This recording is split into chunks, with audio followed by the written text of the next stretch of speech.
दोस्तों 8 और 9 अगस्त की रात कोलकाता के एक मेडिकल कॉलेज में एक घटना घटती है और वो घटना के बाद जो वहाँ का मुख्य जो किरदार सामने आता है, उसका मुख्य आरोपी के रूप में सामने आता है, उसका नाम वहाँ के प्रिंसिपल का आ रहा है, संदीप घोष जो उस प्रिंसिपल है। और उस संदीप घोष का ममता बनर्जी के साथ क्या कनेक्शन है, ये समझने की कोशिश करते हैं। ममता बनर्जी के साथ इन प्रिंसिपल का कनेक्शन सामने आ रहा है।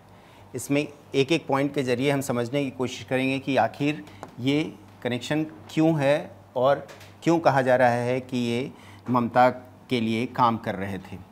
पहला, जब ये घटना घटती है तो हाई कोर्ट इनको छुट्टी पर भेज देता है, अनिश्चितकालीन छुट्टी पर भेजता है, लेकिन दूसरे ही दिन ममता इनको किसी और कॉलेज का प्रिंसिपल अपॉइंट कर देती है। पहला, ये समझना चाहिए कि जिसको हाई कोर्ट ने छुट्टी पर भेजा उसको ममता ने प्रिंसिपल क्यों बनाया। पहला ये, और बात है कि उस कॉलेज के वहाँ पे ज्वाइन नहीं करने दिया उनके छात्रों ने। दूसरा, जब ये घटना घटी उसके बाद तुरंत से उस जगह के को रिनोवेट करने का काम क्यों शुरू करवाया इस प्रिंसिपल ने, किसके इशारे पर ये शुरू किया गया। जबकि जो घटना घटती है आप देखते होंगे कि वो उस घटना पे पुलिस की बैरिकेडिंग हो जाती है, कुछ भी करने से रोक दिया जाता है, एक सामान को भी आप उठा नहीं सकते वहाँ से, और वहाँ पे ये रिनोवेशन का काम शुरू करवाते हैं। आखिर क्यों? तो रिनोवेशन वाला किसके इशारे पर काम शुरू किया गया। तीसरा, इस पूरी घटना को तुरंत से सुसाइड बता देना, ये किसके इशारे पर किया गया। सुसाइड कैसे कह सकते थे प्रिंसिपल कि सुसाइड है ये क्यों कहा गया, किसके इशारे पर ये हुआ। चौथा, आखिर इतना सब करने की क्या ज़रूरत थी, क्यों छुपाने की ज़रूरत थी, क्या कुछ वहाँ बड़ा खेल चल रहा था। जैसा कि सामने आया है वहाँ पे ड्रग रैकेट की भी बात आई है और बहुत तरह की सेक्स रैकेट की भी बात चल रही है जो व्हाट्सएप ग्रुप में वहाँ पे मीडिया में फैलाया गया। तो क्या ये ड्रग रैकेट वहाँ पे चल रहा था, और ड्रग रैकेट अगर चल रहा था तो क्या सरकार को नहीं पता था, और सरकार को पता था तो क्या उसमें सरकार की भी हिस्सेदारी थी, ममता बनर्जी क्या उसमें इन्वॉल्व थी। क्या ये जो इन पे आरोप एक और लग रहा है कि ये 20% कमीशन लेकर हर काम को वहाँ पे करवाते थे कॉलेज में।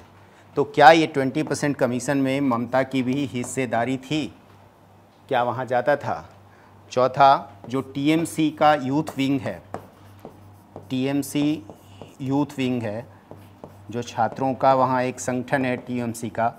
देखिए, ये टीएमसी का यूथ विंग वही है जो पहले कभी लेफ़्ट के लिए काम करता था, जो लेफ़्ट का कैडर हुआ करता था। तो लेफ़्ट का पूरा कैडर उठ के अब टीएमसी के साथ जुड़ गया है, और वहाँ पे लोग ये भी कहते हैं कि लेफ़्ट का कैडर जो था, लेफ़्ट जो थे वो लोग में तो फिर भी ह्यूमैनिटेरियन कुछ बचा हुआ था, इंसानियत कुछ बची हुई थी। लेकिन अब वहाँ के लोग ये कहते हैं कि टीएमसी के पास कोई इंसानियत नहीं है, ये कैडर पूरी तरह से वहाँ के सरकार के लिए काम करती है, ममता के लिए काम करती है, और उसके लिए किसी भी हद तक के लोग जाते हैं।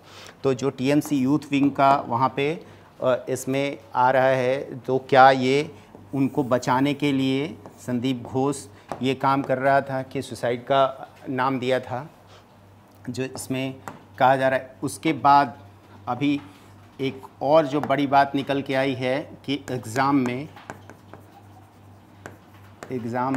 पास कराने के लिए भी पैसे लिए जाते थे।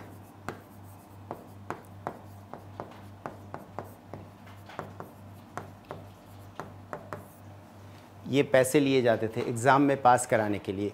वो पैसा कहाँ जाता था? क्या ये ममता बनर्जी को पता था? क्योंकि पता तो होगा, क्योंकि ममता बनर्जी के बारे में ये कहा जाता है कि वहाँ के एक एक आदमी पर उनकी निगाह रहती है, नज़र रहती है। उनके काडर के थ्रू वो लोग एक एक व्यक्ति पर, बंगाल के एक एक व्यक्ति पर नज़र रखते हैं, कौन क्या कर रहा है। तो क्या इस मेडिकल कॉलेज के प्रिंसिपल पर नज़र नहीं थी और उनको ये सब कुछ पता भी था, तो क्या उसमें फिर ममता बनर्जी की हिस्सेदारी थी हर चीज़ में? वहाँ पे जो भी टीएमसी के साथ नहीं जुड़ता उस कॉलेज में उस पर प्रेशर दिया जाता था, उसको काफ़ी टॉर्चर किया जाता था, जैसा इस महिला डॉक्टर के बारे में भी आया है कि उस पर काफ़ी टॉर्चर किया जाता था। जो इसकी बात नहीं मानते थे उनको 36 से 48 घंटे तक ड्यूटी दी जाती थी लगातार, जैसा उसने अपनी डायरी में लिखा भी था कि वो काफ़ी परेशान थी, काफ़ी डिप्रेस थी और काफ़ी टॉर्चर किया जा रहा था उसको मानसिक और शारीरिक रूप से भी। तो टीएमसी में जोड़ने का काम, क्या यूथ को टीएमसी में जोड़ने का काम संदीप घोष प्रिंसिपल रहते हुए कर रहे थे कि किसी भी तरीके से किसी भी हद तक जा कर के उसको आपको टीएमसी के साथ जोड़ना है और टीएमसी के लिए काम करवाना है। तो अगर ये एंगल से भी उनका एक कनेक्शन ममता बनर्जी के साथ जुड़ता है और शायद इसीलिए ममता बनर्जी आज सड़क तक उतर गई। ऐसा आपने पहली बार देखा होगा कि किसी राज्य का सीएम खुद सड़क पे आया हुआ है किसके लिए? एक ऐसे आदमी को बचाने के लिए वो सड़क पर उतर जाती हैं। इससे बड़ा प्रूफ कुछ नहीं हो सकता कि उनका संदीप घोष के साथ कनेक्शन था। आखिर अपने ही देश की मुखिया वो किससे मदद मांग रही हैं? तो ये समझिए, इन सब से आपको पता चलता है कि पूरी तरह से आखिरकार ये संदीप घोष जो है वो मुख्य आरोपी है और अभी सीबीआई के कस्टडी में है और लगातार इस पर पूछताछ चल रही है और फाइनली सीबीआई शायद उस पर जीरो ऑन हो जाए कि मुख्य कल्प्रिट इसमें कौन है और किस तरह से इसमें संजय रॉय को इसने मोहरा बनाया टीएमसी के लड़कों को बचाने के लिए। तो थैंक यू।